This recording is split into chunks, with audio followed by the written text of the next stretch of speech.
우리 주님의 은혜와 평강이 우리 가운데 임하기를 바랍니다.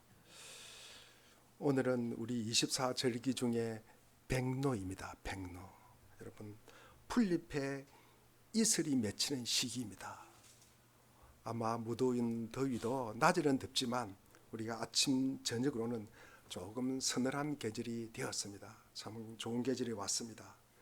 우리 교우님들에게 모두에게도, 또 개인에게도, 가정에게도, 직장에도 모두 좋은 일만 있기를 바랍니다. 오늘은 성령의 열매 5번째 시간입니다. 우리 옛날 개역 개정판에 보면은 자비라고 기록되어 있는데, 우리 여기서 보면 우리 세 번역에는 뭐라고 되어 있습니까? 친절이라고 되어 있습니다. 친절. 그죠? 자비라는 말은 우리에게 잘 와닿지 않지만, 여러분, 친절이라는 말은 뭔지가 아마 조금 우리에게 쉽게 다가올 것입니다. 그러나 이게 우리가 자자는 여러분, 우리가 아끼다, 친절을 베풀다라는 뜻이고, 비는 슬퍼하다, 불쌍히 여기다, 그런 말씀입니다. 그래서 친절로 다른 이의 슬픔과 아픔을 함께 지고 가는 것을 우리가 자비다라고 말할 수가 있습니다. 자비는 굉장히 부드러운 열매입니다. 우리가 지난 주일에 오래 참은 인내는 좀 단단한 열매이지만, 오늘 자비라면 말 그대로 굉장히 부드러운 느낌이 오잖아요. 그러나 자비나 여러분 오래 참음 둘 다 하나님의 속성입니다. 그래서 누군가가 우리가 사랑을 한다, 그러면 그 사랑 속에 가장 많이 드러나는 부분이 뭡니까? 이게 자비라는 거예요. 자비라는 것입니다. 여러분, 자비가 가장 많이 드러나는 성품, 그렇습니다. 그래서 누가복음 6장 36절에 보면은 너희 아버지의 자비로우신 같이 너희도 자비로운 자가 되라. 너희도 자비로운 자가 되라라고 말씀합니다. 그런데 우리가 세상 살아가는 것은 그렇게 만만하지 않습니다. 참 경쟁이 치열하고요. 그리고 냉혹한 시대에 우리가 살아가고 있습니다. 그러나 우리가 성도로서 성령이 충만해서 그 성도 속에 따뜻한 온기가 드러나는 그런 사랑이 있어야 된다는 것입니다. 단순히 우리가 이제 불쌍히 여기는 그 마음만 가지는 것이 아니라 상대방을 향한 친절한 행동이 나타나는 행위가 자비라는 것입니다. 그래서 그 뿌리에는 언제나 하나님의 은혜가 있다는 말씀입니다. 그러면 우리가 이 자비의 특징이 무엇인가? 조금 더 우리가 구체적으로 이 친절이라는 특징이 무엇인가? 우선 친절이라는 것은 여러분, 사람을 사람답게 대하는 거예요. 여러분, 사람을 사람답게 대하는 것입니다. 그래서 이게 사람을 갖다가 대할 때 굉장히 우리가 좀 온순하고 친절해야 된다는 것입니다. 여러분, 다정해야 된다는 것입니다. 여러분, 이전에 내가 알던 사람이든 내가 처음 만났던 사람이든 때로는 내가 별로 좋아하지 않는 사람이든 뭐 내가 사상이 다를 수도 있잖아요. 그죠? 생각도 다를 수도 있고 별로 그 사람의 모습이 별로 좋지 않게 생각하는 사람이든 어쨌든 간에 내가 좋아하던 사람이든 그게 중요한 게 아니라는 거죠. 그 인간 자체에 뭡니까? 사람이란 그 자체 존중하는 마음이 있어야 된다. 그 가치를 갖다가 인정하는 게죠. 뭐 키가 크든 작든 그게 중요한 게 아닙니다. 잘생기고 못생기고도 중요한 거 아닙니다. 여러분, 거기 자비의 특징입니다. 가장 중요한 특징, 사람을 사람답게 대하는 것. 두 번째로 우리가 자비의 특징을 보면은 사람의 그의 필요를 갖다가 먼저 보는 거예요. 야, 이 사람이 내가 뭐 친하고 내가 친하지 않고 그게 중요한 게 아닙니다. 여러분, 이 사람이 그 사람이 능력이 있고 그 다음에 내가 마주하는 사람이 예의가 있고 없고 그거 따지는 거 아닙니다. 그거 중요한 거 아닙니다. 뭘 먼저 봅니까? 뭘 먼저 봐요? 다쳤네? 아프네? 죽게 되었네? 그러면 그 필요를 갖다가 채워주는 거예요. 그 필요를 채워주시는 것입니다. 어려운 상황에 있네? 방치하면 안 되는 거예요. 그죠? 어려운 사람이 있는데 방치하면 어떻게 됩니까? 피 흘리는 사람을 그냥 두면은 죽습니다, 여러분. 그걸 건져내는 거예요. 그 상황을 변화시키는 것입니다. 그 상황을 갖다가 나아지게 하는 것입니다. 오직 그 사람에게 필요한 것을 채워주는 거예요, 여러분. 그래서 구체적인 마음만 가지는 것이 아니라 구체적인 도움을 주는 거예요. 도움을 주는 것입니다. 그 사람에게 상대가 유익하도록 하는 것이 자비라는 말씀입니다. 세 번째 자비의 특징은 무엇일까? 이게 누군가의 필요를 채워주었습니다. 그러면은 세상은 뭡니까? 반드시 합당한 대가를 받습니다. 그런데 여기서는 대가를 바라지 않는 거예요. 보상을 바라지 않는 것입니다. 여러분 어떤 사람에게 필요를 채워주었어요. 도움이 되었습니다. 유익을 끼쳤습니다. 여러분 군체적인 행치를 했습니다. 그러면서 돌아오기를 바란다. 기대하기를 바란다. 여러분 이렇게 내가 저렇게 도와주었으니까 내가 칭찬받아야지. 내가 박수 받아야지. 내가 인정받아야지. 내가 어떤 자리를 보장받아야지. 내가 직위를 갖다가 받아야지. 내가 그러면은 여러분 거기는 그 순간에 자비는 없어지는 것입니다. 그냥 거래하는 거죠. 거래하는 것입니다. 그런 자비라는 말을 갖다가 쓰면 안 된다는 말씀입니다. 내가 유익한 것이 아니라 타인을 갖다가 유익하게 만드는 것입니다. 이 타인을 갖다가 유익하게 하고 싶은 그 마음, 거기에서 나오는 행동이 자비라는 말씀입니다. 그래서 대가, 보상, 그 기준이 뭘까? 그건 중요하지 않습니다. 여러분 아프네, 그 사람이 어려움에 처하네, 여러분 상처가 있네, 일어나 걷기를 바라고 일어나 서기를 바라는 것, 여러분 이것이 우리가 자비라고 말할 수 있는 것입니다. 가끔 보면 누군가가 예배당에 처음 왔어요. 누군가는 처음 오면 다 좀 서툴고 좀 어색하고 당황스럽잖아요. 당황스럽습니다. 그러면 지나가면서 여러분 총알같이 쌩쌩거리고 지나가지 마시고 인사 한번 하면 안 됩니까? 처음 오셨군요. 여러분 잘 오셨습니다. 잘 오셨습니다. 이렇게 인사 한번 하면 얼마나 좋을까? 얼마나 여러분 그 어색함이 누그러집니까, 여러분? 그리고 여러분 어쩌다 우리가 마주치면은 여러분 무슨 말 할 말이 없으면 그냥 살짝 여러분 웃으면서 미소 지으면서 지나가면은 여러분 얼마나 상대가 편안하겠습니까, 여러분? 위로가 되겠습니까? 여러분 평강이 임하겠습니까? 여러분 그런 모습이 자비의 모습이라는 거죠. 꼭 우리가 돈 받는 거 아닙니다. 돈을 들여야 자비를 갖다가 행하는 건 아닙니다. 그러면 우리가 자비의 반대말이 뭘까? 우리가 자비의 반대말을 보면은 우리가 자비가 더 아마 분명해질 것입니다. 자비의 반대말은 여러분 다른 사람 잘 되는 게 뭐하다? 배 아픈 거예요. 배 아픈 거예요. 다른 사람 잘 되는 게 배 아픈 거예요. 여러분 다른 사람 잘 되는 게 배 아픈 거. 이게 여러분 우리가 시기한다, 질투한다, 투기한다 그런 말을 씁니다. 좋은 것은 내가 가져야 되고 좋은 것은 내가 누려야 되는데 아니 저걸 갖다가 내보다 좋은 걸 상대방이 누리네. 거기 분노가 나요. 화가 나요. 성질이 나는 거예요 이게. 그럼 여러분 자비라고 할 수가 없는 것입니다. 여러분 잘 되는 거 다른 사람이 잘 되는 걸 보면서 원망스러워요 여러분. 그러면 우리가 불평만이 늘어가게 되는 것입니다. 결국 그러다 보면 공동체 그리고 본인을 갖다가 깎아먹는 시간이 되는 거죠. 이렇게. 그 관계가 파괴되는 것입니다. 관계가. 여러분 곰곰이 생각해 보세요. 나를 싫어한다. 나를 싫어한다. 여러분들 그분을 갖다가 내가 계속 만나고 싶을까? 가까이 두고 싶을까 여러분? 아마 그렇지는 않을 것입니다. 또 비슷한 것이 있습니다. 여러분 어디 가나 여러분 자기를 갖다가 스스로 높이는 사람들이 있어요. 그러면서 내가 많이 가지신 걸 자랑하면서 내가 가진 것을 남에게 도와준다 그래요. 도와준다 그래요. 여러분. 이것은 상대방의 진정성이 있기 때문에 상대방을 변화시킬 수가 없습니다. 여러분. 스스로 자기 자신을 갖다가 높이고 자랑한다. 내가 많이 가지고 내가 많이 알고 있으니까 너를 갖다가 깨우치게 한다. 얼마 전에도 뭐라 그랬습니까? 계몽시킨다 그랬잖아요. 계몽시킨다. 누가 그를 받아들입니까? 누가 그를 받아들입니까? 여러분 자기가 자기를 갖다 높이고 자랑한 거, 이거는 참 하나님의 말씀과는 많이 좀 멀어져 있다. 멀어져 있다. 조금 더 심한 말도 할 수 있지만 이렇게 넘어가겠습니다.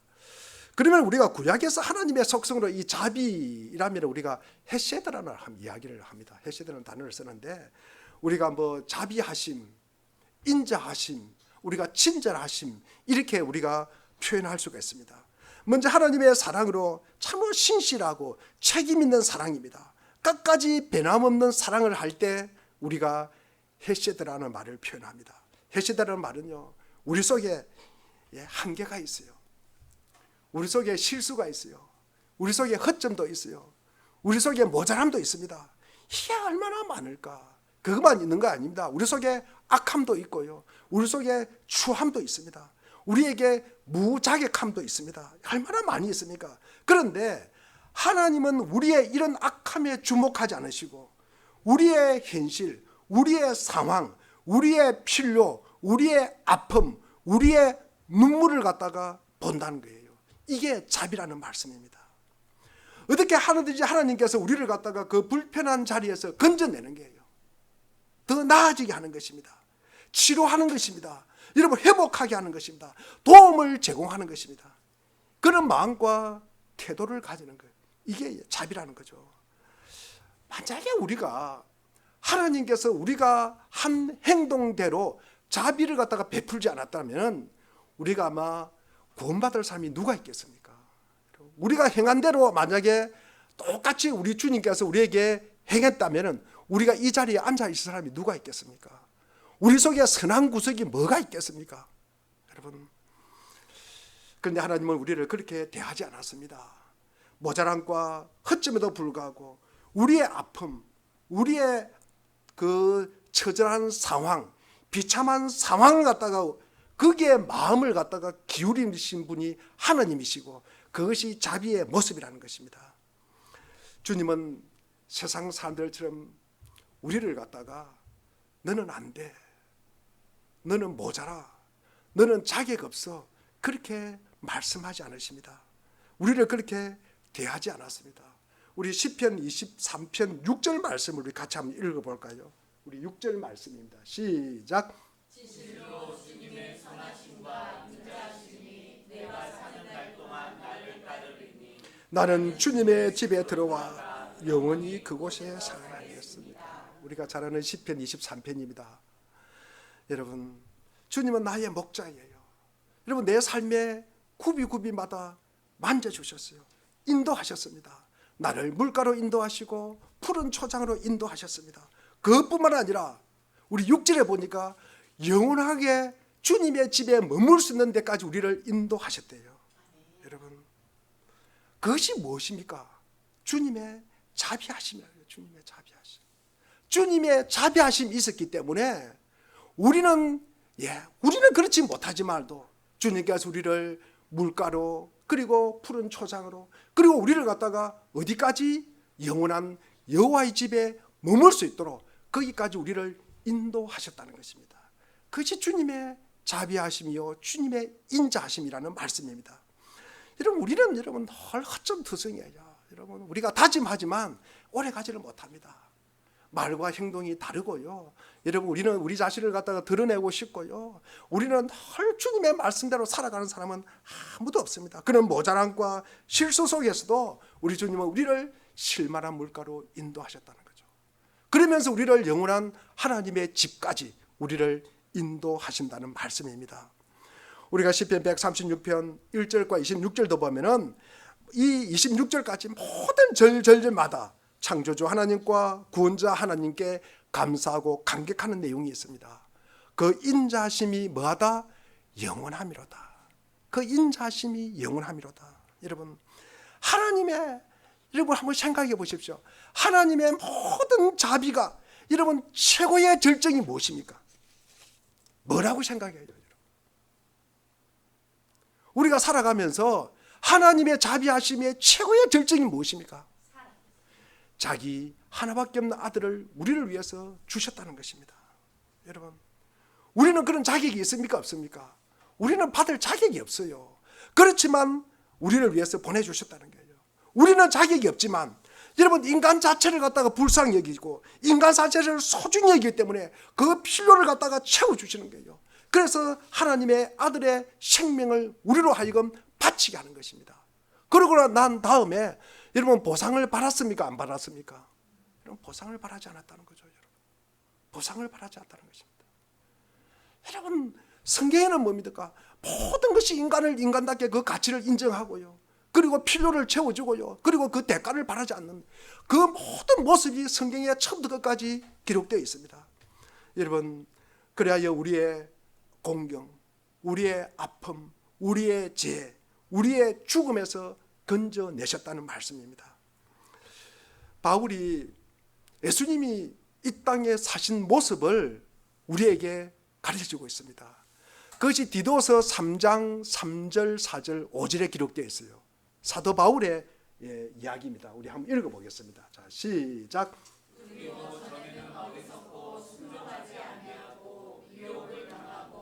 온갖 증욕과 학략과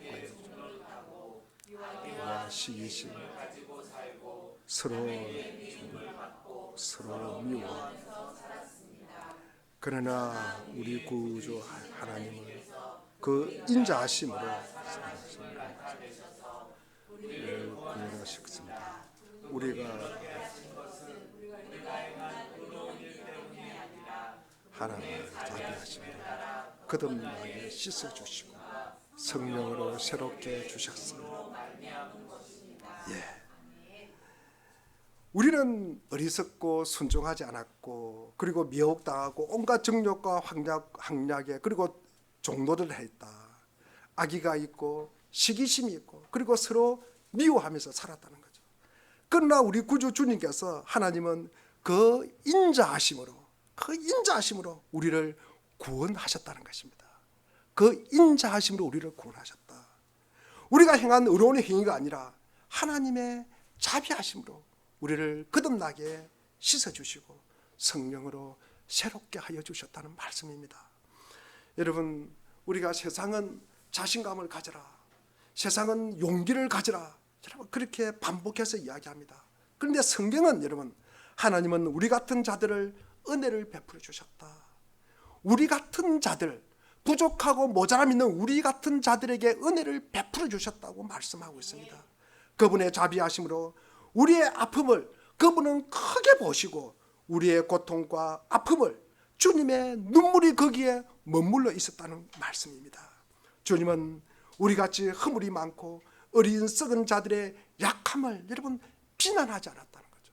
그거를 불쌍히 여기고 긍휼하게 여겼다는 말씀입니다.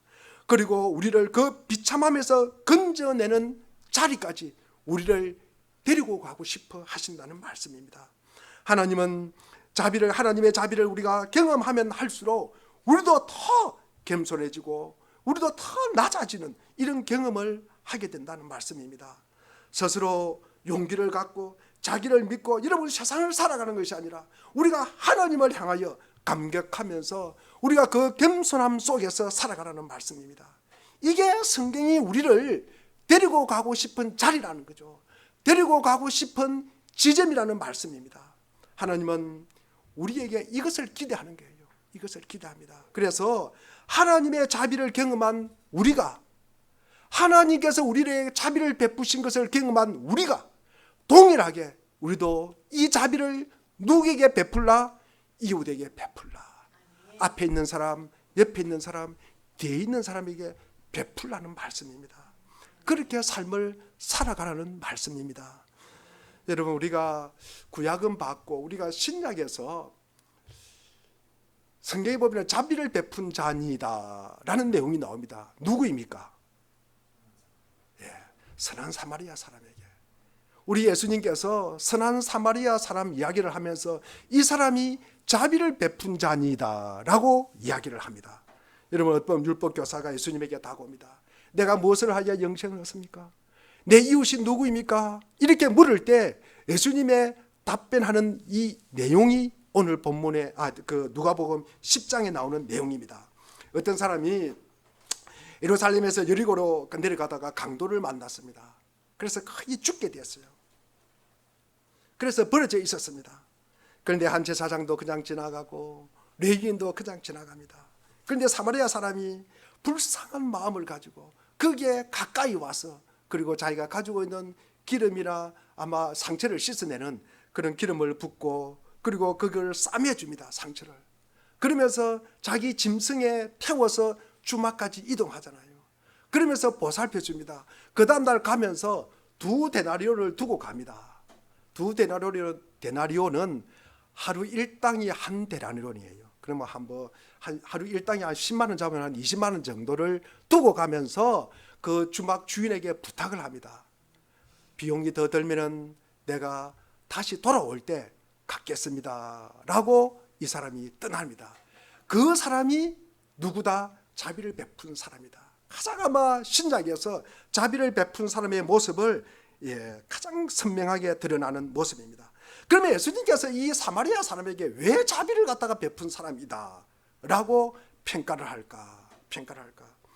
제가 아까 조금 전에 이야기했듯이 이 자비에 대한 세 가지 특징을 말씀을 드렸습니다. 거기에 견주어서 우리가 말씀을 보면은 우선 사마리아 사람은 인간 자체를 존중했다는 거죠. 인간 자체를 굉장히 소중하게 여겼습니다. 여러분, 그렇게 사람을 사람답게 대하는 태도와 마음을 가졌다는 것입니다. 전에 이 사마리아는 여러분 북이스라엘 수도잖아요. 그래서 아수르의 침공을 받습니다. 그런데 아수르가 식민정책을 쓰면서, 바벨론은 식민정책을 쓰면서 포로로 데려가는 식민정책을 썼고, 이 아수르의 식민정책은 어떻게 합니까? 섞어서 사는 거예요. 그 아수르 사람들을 갖다가 사마리아에 살고, 사마리아에 사는 사람을 아수르를 갖다가 데리고 갑니다. 그러면서 섞어서 살게 합니다. 자연히 섞어서 살다 보면 혼혈이 나오잖아요. 혼혈이 나오기 때문에 이 남쪽에 있는 유다 진정한, 이거 자기들이 이야기하는 이 유대인들이 이 이제 사마리아 사람을 갖다가 이방인 취급하는 거예요. 이방인 취급하는 거예요.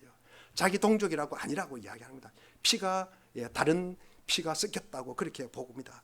그래서 엄청나게 이 사마리아 사람이 차별을 당합니다.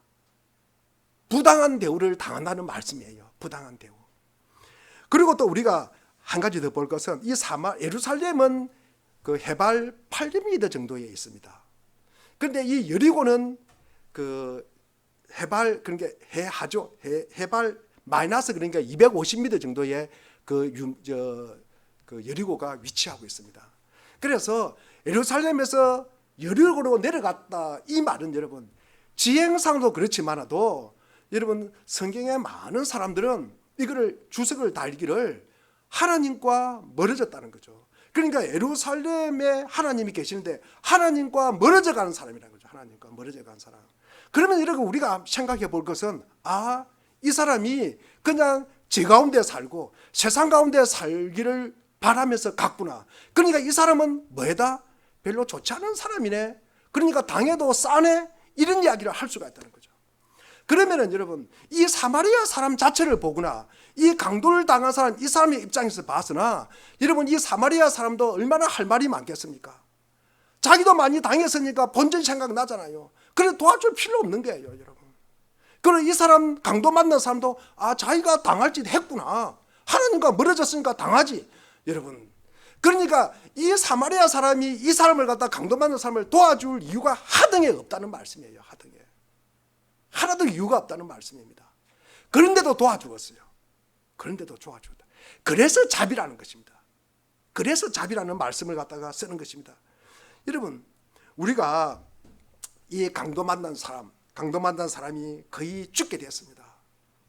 그 죽게 된 사람에게 필요한 것이 무엇입니까? 죽게 된 사람에게 필요한 것이 돈입니까? 여러분, 치료받는 거예요. 치료받는 건 아닙니까? 여러분, 뭐 내가 친한 사람, 내 가족이, 그걸 따지는 거 아니잖아요.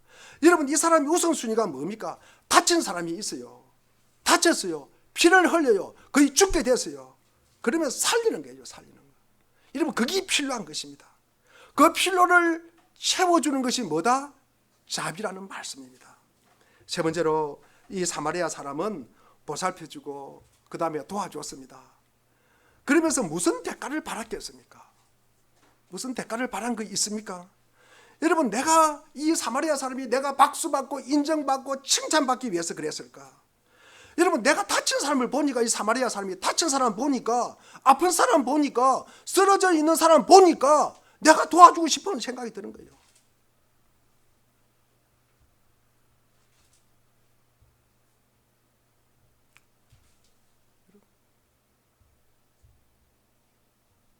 그 마음으로 여러분 행한 것입니다. 여러분, 불쌍한 마음 가지고 이리저리 그 사람 옮겨주고, 그 다음에 수고가 들어가고 비용이 들어가고 여러분 손해가 들어갔습니다. 그런데 그 사람이 건강하기를 바라는 것, 그 사람이 회복되기를 바랐으면 참 좋겠다. 회복되기를 바랐으면 좋겠다. 그 태도와 마음과 자세를 가진 사람이 선한 사마리아 사람이었다는 것입니다. 우리가 늘 사모하고 예배하는 예수님을 한번 볼까요? 예수님은 십자가에서 자신을 갖다가 내어주셨습니다. 이것이 가장 큰 자비입니다. 여러분. 누구든지 사람은 여러분, 사람이 가진 가치를 갖다가 소중하게 생각하는 거예요. 그 가치를.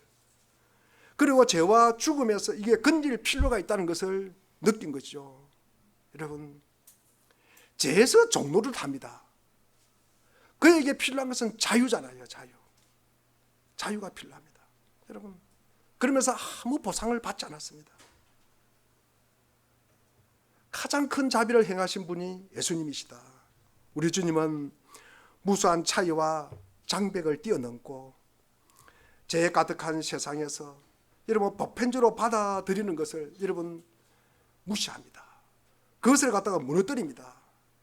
그래야 냄새나는 혈류증 여인을 가까이 두고 치료해 주고요.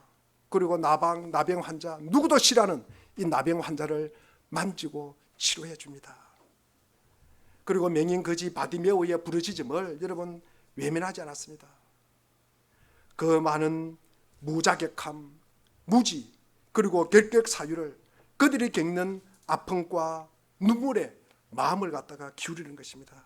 그들을 불러서 그 아픔을 다루어 내셨습니다. 주님의 도우심으로 그 불편한 자리를 벗어날 수가 있었다는 것입니다. 마가복음 7장에 보면 수로보니게 여인이 나옵니다. 이 수로보니게 땅은 이방인 땅이에요. 여러분, 이 딸이 귀신이 들렸습니다. 여러분, 거절하지 않았습니다. 내 동족, 내 가족만 챙긴 게 아니라는 말씀이죠.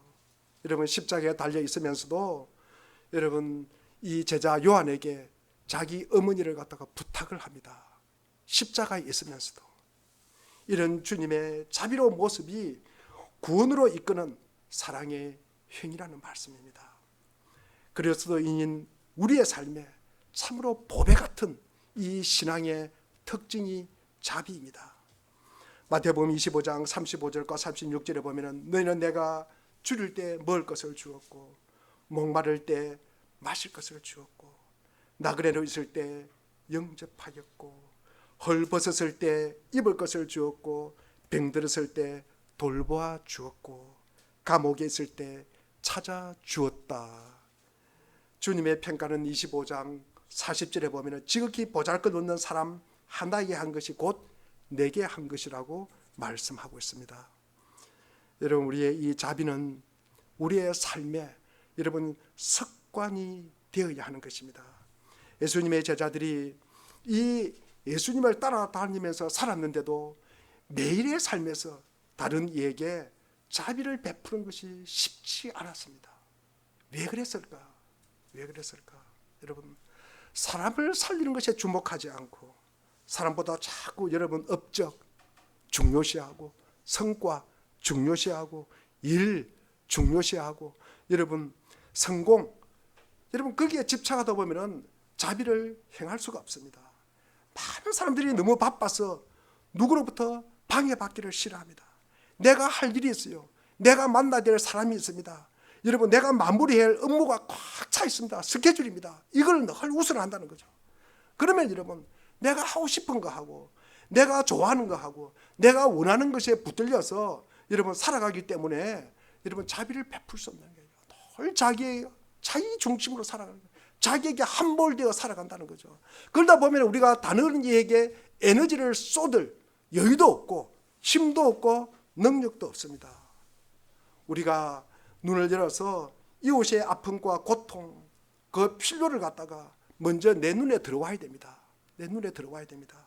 그러면서 때로는 가던 길도 멈추고 내 기도가 여러분 아픔의 그 고통 소리에 여러분 기도 열려야 하는 것입니다. 나와 다르네. 그러면 여러분 넘어가면 안 됩니다. 여러분 다른 사람 약점 있네. 다른 사람 저런 허점 있네.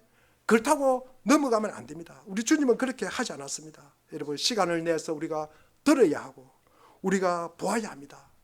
그러면서 회복되도록 도와주고 섬기면서 우리가 살아야 하는 것입니다. 그런데 우리 모두는 자기에게 함몰되어서 사람보다 귀한 것이 너무나 많이 있습니다. 여러분 사람보다 귀한 것이 너무 많이 있기 때문에 여러분 우리는 분주하게 살아갑니다. 그래서 여러분 우리의 이 자비는 우리가 자연스러운 태도가 아니잖아요. 가만히 있다고 자비가 생기는 건 아니잖아요, 여러분. 하나님의 영으로 충만해서 여러분 성령으로 맺어지는 열매입니다. 그래서 이 열매가 하루아침에 여러분 맺어지는 것도 아닙니다. 우리가 길러야 하고, 그리고 이것이 우리 속에서 성품으로, 습관으로 여러분 맺어져야 하는 것입니다. 가정에서도 마찬가지, 여러분 교회 공동체도 마찬가지입니다. 여러분 세상 속에서도 여러분 습관이 되어야 하는 것입니다. 우리가 자비를 행하는 것이 자비를 행하지 않는 것보다는 여러분 이것이 훨씬 더 우리에게 자연스러워야 됩니다. 내 삶 속에 내가 자비를 행하는 것보다 자비를 행하지 않는 것이 자연스럽다. 그렇게 되면 습관이 안 됩니다. 내가 자비를 행하는 것이 너무나 그렇지 않는 것보다는 자연스럽다. 이게 우리에게 습관이 되는 것입니다. 그리고 우리가 자비를 행하지 않을 때, 여러분 자비를 행하지 않을 때 우리가 그런 부분에 대해서 자신에게 이 비참한 마음을 가지고 물어봐야 됩니다. 내 안에 성령이 있을까? 내 마음은 왜 이렇게 다른 사람이 잘 되는 것이 배가 아플까? 왜 화가 날까? 내가 가끔 화가 나는데 이 화나는 모습이 뭐 때문에 나는가? 뭐 때문에 나는가? 내 마음이 불편한 게 뭐 때문에 불편한 것인가? 불편한 것인가? 혹시 이것이 다른 사람이 비교해서 내보다 잘 되는 것 때문에 내가 불편한 것은 아닌가? 내 안에 성령이 계시는가? 내 안에 아직도 옛날 것이 시퍼렇게 살아있는가? 시퍼렇게 살아있는가? 내가 교회에 다니기 전에도 가지고 있었는데 아직도 내가 가지고 있는 것은 없는가? 내게 어떤 변화가 있는가? 내가 어떤 변화가 있는가? 여러분 곰곰이 여러분 생각을 하셔야 됩니다.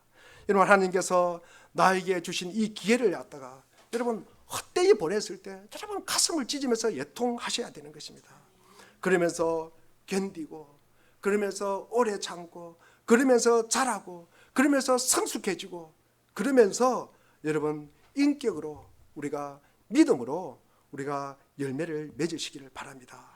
내 삶에 하나님께서 그런 기회를 주실 때 다시 그렇게 허망하게 흘러보내지 않을 것이다 라고 우리가 다짐하셔야 됩니다.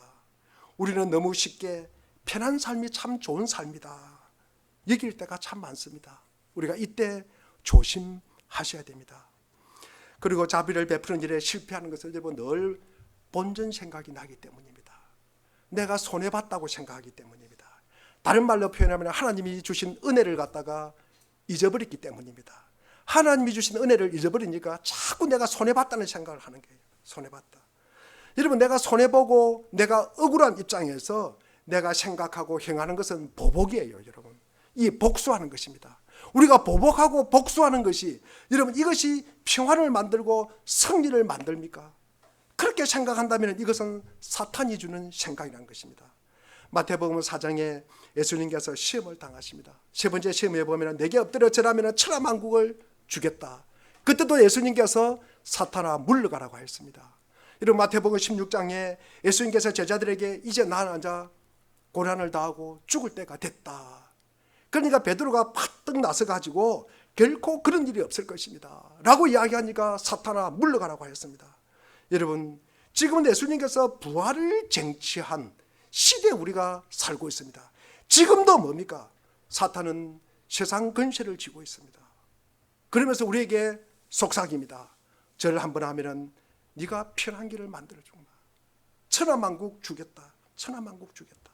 여러분 사탄은 지금도 뭡니까? 자기의 역할을 충실하게 감당하고 있습니다. 내게 절하면은 세상 주겠다. 우리가 그런 조건 속에서 우리가 하나님만을 갖다가 섬기겠다고 고백하는 사람들이에요. 하나님만 섬기겠다고. 그런 고백 속에서 우리가 그런 아슬아슬한 순간, 그런 유혹 속에서 우리가 살아가고 있다는 말씀입니다. 그래서 우리가 살아가면서 우리 인생에 여러분 눈물 짓고 한숨 짓고 여러분 고백하고 우리가 살아가는 이 모든 것들은 아무 쓸모없는 것이 아닙니다. 여러분 그냥 여러분 우리가 비명에 불과한 것 아닙니다. 흘러가는 건 아무 의미 없는 것이 아니라는 말씀입니다. 예수님도 고난당하시면서 배신과 수치와 그리고 고통과 눈물 속에서 우리가 예수님께서 구원을 만들어내시잖아요. 하나님의 충만으로 보이는 이 교회에서 여러분 교제하고 위로하고 격려하고 때로는 시험당하고 여러분 고난 중에 우리가 자비를 갖다가 만들어가는 것입니다. 구원을 만들어가는 것입니다.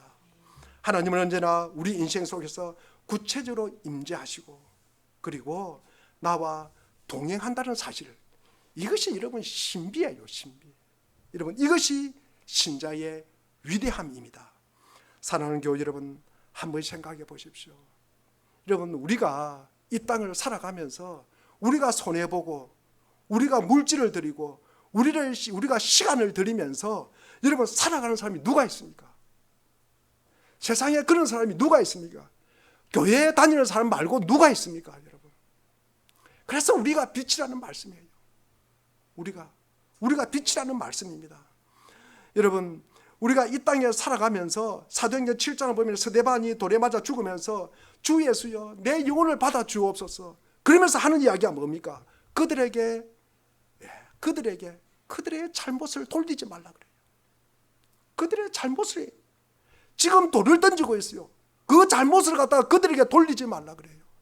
예수님께서 누가복음 23장에 말합니다. 예수님께서 십자가에서 아버지 저들을 용서하여 주옵소서.